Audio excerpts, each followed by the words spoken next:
Tervetuloa Klaukkalaan, tähän ihan Klaukkalan keskustaan osoitteeseen Iso Seppälä 12. Täällä on tämmönen ihan valtavan kokoinen 66-neliöinen kaksio 2000-luvun alussa valmistuneessa talossa. Tässä on keittiö, täällä on mukavasti kaappitilaa ja työskentelytilaa. Siellä on jääkaappi ja pakastin ja vähän lisää kaappitilaa vielä. Ja tää on kulmahuoneisto, niin valoa tulee useammasta eri suunnasta. Tosi valoisa asunto. Ja parveke on ihan valtavan kokoinen. Ja näkymät tänne sisäpihan puolelle mukavasti. Tosi iso parveke.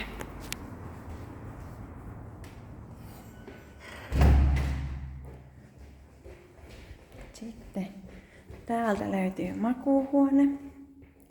Tänne mahtuu isompikin parisänky yöpöytinen ja sieltä löytyy kaappitilaa. Sitten täällä on kylpyhuone, tosi tilava. Täällä on hyvä tila pesukoneelle ja pesukoneliitäntä. Siihen saa vaikka pesutorninkin. Sitten on hyvän kokoinen allaskaappi ja peilikaappi, suihkukaappi. Ja täältä löytyy oma sauna.